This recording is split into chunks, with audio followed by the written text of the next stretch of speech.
আসসালামু আলাইকুম। আমি ডক্টর মোহাম্মদ আরিফ আনোয়ার। আমি ইউনাইটেড মেডিকেল কলেজ হাসপাতালে কিডনি বিভাগে অ্যাসিস্ট্যান্ট প্রফেসর হিসেবে কর্মরত আছি।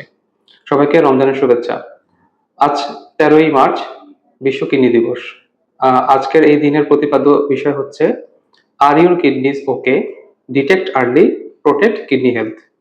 তার মানে হচ্ছে আপনার কিডনি ঠিক আছে কিনা সেই বিষয়টা আর্লি ডিটেক্ট করার জন্য ইনভেস্টিগেশন করে দেখতে হবে যাতে কিডনিটা সুস্থ থাকে।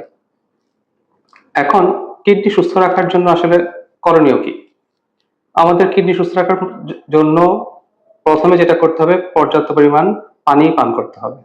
তো একজন সুস্থ সবল মানুষ ৬০ থেকে ৭০ কেজি অ্যারাউন্ড এর মানুষের দৈনিক ২ থেকে ২.৫ লিটার পানি পান করতে হবে।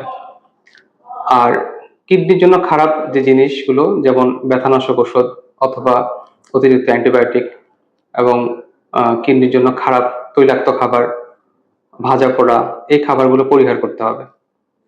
এবং যাদের ডায়াবেটিস আছে, প্রেশার আছে, তাদের সেই ডায়াবেটিস এবং প্রেশার কন্ট্রোলে রাখতে হবে।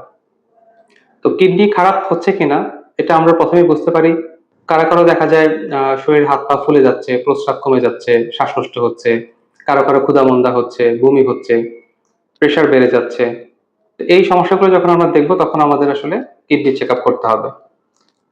কিডনি চেকআপের ক্ষেত্রে আমরা খুব কমন কিছু জিনিস করি যেমন serum creatinine, serum electrolyte, urine RE এবং আল্ট্রাসোনোগ্রাম। এই সহজ কয়েকটা পরীক্ষার মাধ্যমেই আসলে কিডনির বর্তমান অবস্থা সম্পর্কে আমরা একটা ধারণা নিতে পারি এবং এই রিপোর্টের উপর ভিত্তি করে পরবর্তীতে আরো অনেক কিছু পরীক্ষা করে আমরা কিডনির অবস্থা বুঝতে পারি।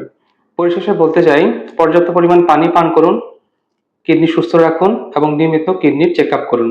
ধন্যবাদ।